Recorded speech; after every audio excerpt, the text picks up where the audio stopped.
What's going on, everybody? King of Dragons 5000 here, coming at you with another figure review. Today we'll be having a look at the McFarlane Toys DC Multiverse Zack Snyder's Justice League Superman. And so here we have the McFarlane Justice League Superman posed and out of the packaging. Before we take a look at the figure, let's actually run through his accessories. Now, unfortunately, Superman here doesn't come with any accessories, which is a shame, but he does come with a McFarlane flight stand, which you can pose the figure on. Other than that, we don't get anything else with the Man of Steel. I would like to see 2 fists and 2 relaxed hands, but that's what we've pretty much been getting with McFarlane. So, with that out of the way, guys, let's actually take a closer look at Superman. And so here we have a closer look at Superman, and I think McFarlane has done a really good job with the head sculpt. It's not 100% likeness to Henry Cavill. There's something about this head sculpt that looks really good. I think what it is, it's that it's lacking paint. If this had a little more finer details on it, I think this would be a really good representation of Henry Cavill. But as it stands, this is actually one of the better head sculpts that we've gotten from any manufacturer. I know Mattel attempted it like 4 times, and only 1 time they got close, and then they got worse after the first time. So yeah, and then the Mayfix one really doesn't look much like Henry Cavill. This one, it does have glimpses of Henry Cavill, but there's something about it that is holding it back, and I want to say it's a lack of paint. If this had a little more paint on it, I think we would have a very, very good Henry Cavill head sculpt. As far as the hair goes, really loving the hair. They did a really good job with Henry Cavill's hair as Superman, as you can see. I don't know what's on my finger, but it comes off the figure. There's something on my stand here. It looks like the Man of Steel has dandruff, and that's not a good thing. But yeah, I really do like the way his hair looks. They did a really good job sculpting his hair. That's one thing I really got to give them credit for. Like I said, it's a really nice head sculpt, and with a little more paint detail, it would look a lot more like Henry Cavill, so really liking that. And now we go on to my favorite part of the figure, the suit itself. This is a very beautifully detailed suit. Let's actually talk about the cape first, because the cape, despite just being a cape, has some texture detail on it. They really did not have to sculpt this really nice texture on it. They could have just as easily left it a smooth cape and called it a day. But yeah, this cape has some really nice texturing to it, and I love the way it just hangs down. It just looks so nice. And then when we do get to the bottom, you can see it does have a molded seam line in it, which is pretty cool. And one thing about this cape is that it is folded in on itself, and that's pretty much how it billows out. That it's just folded in on itself, and you can actually see the ends of the cape right here, and as they fold in and out, they did a really good job replicating that. So yeah, this cape, despite being a softer plastic, and it is quite heavy, to be quite honest, you can see it does hold the figure back. I actually have him standing a little further forward, but if you lean him too far back, yeah, that cape is going to take him down. But yeah, really loving this cape, and just look at that detail right there. That is so amazing. So having a look at the rest of the figure, really loving the texturing on his suit. I think that's one thing I love about the Man of Steel suit, is the texturing. It looks really nice. It looks like chainmail, and they did a really great job of capturing the look right here. It's just so nicely detailed going throughout it. And one thing I love about this costume, the silver S looks beautiful. There's so much nice detail in it.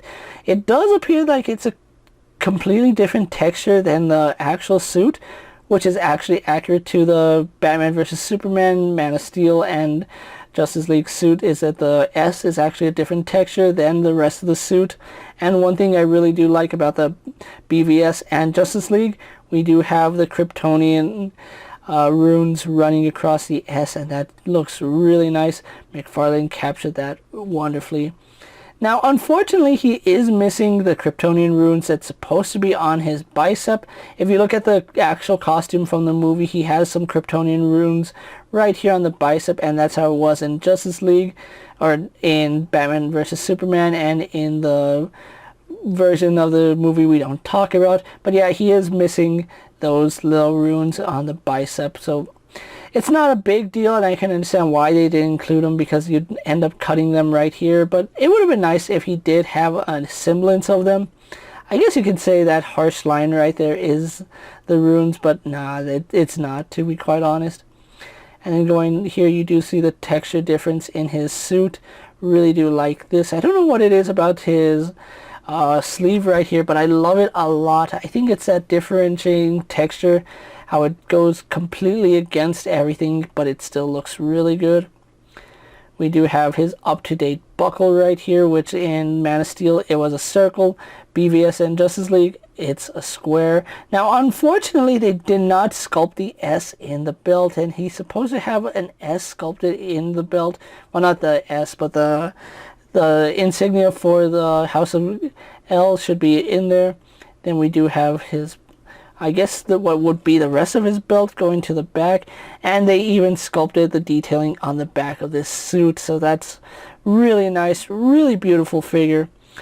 And I just love the line work that they had it here. It's really nicely done, although it does kind of get broken up right here because of the peg hole, but yeah, it still goes around as it should, and it's just done really well. McFarlane captured the likeness of this figure perfectly, and I'm really looking forward to the red and blue version of Superman. That's going to be just as nice as this.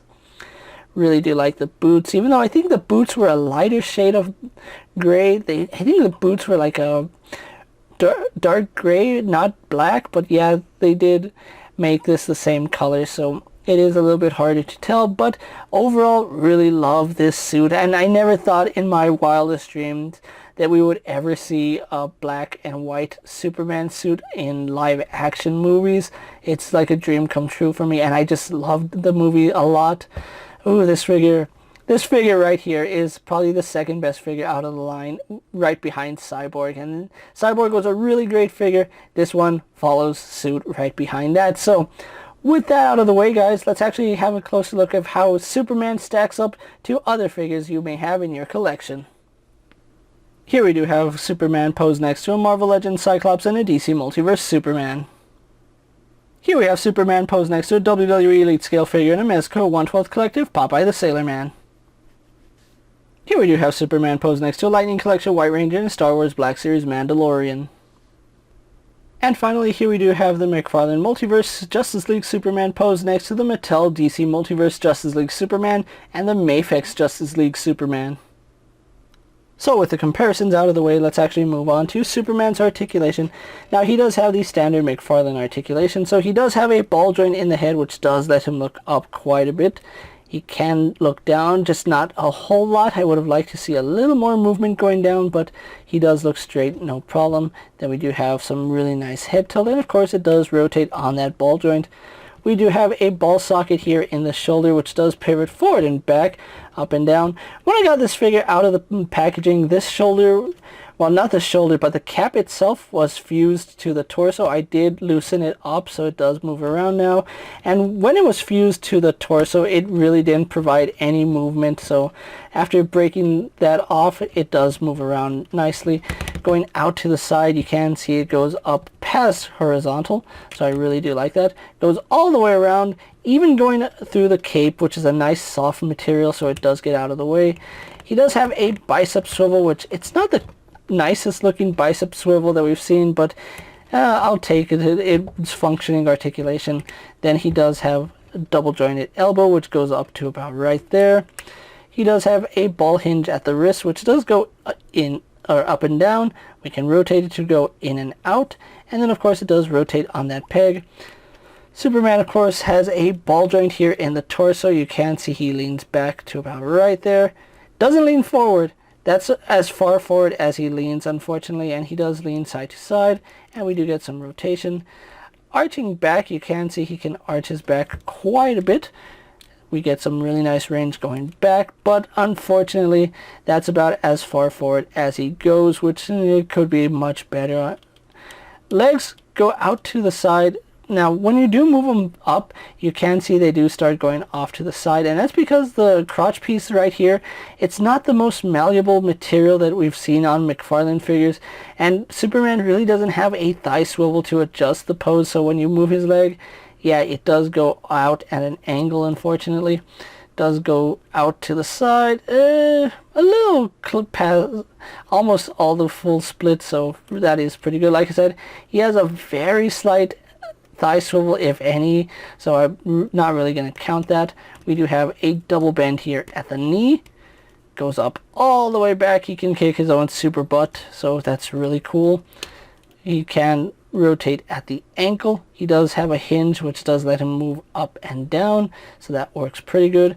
Forward facing pin for rocker ankle, and you can rotate that peg to have a true rocker ankle, so I do like that. And of course he does have a generous toe hinge.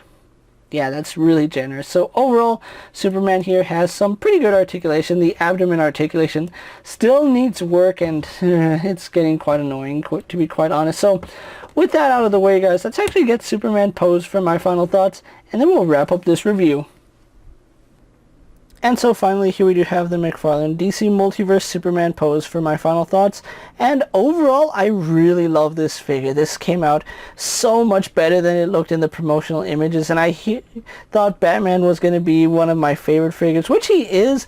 But I really do love this Superman. This is a very detailed Superman, and McFarlane went above and beyond just to get all the finer details in on this figure. Yeah, he is missing the runes on the bicep as well as the S in the belt, but that's such a minor detail that I'm willing to overlook it because of how nice this figure looks. And he does have a striking presence.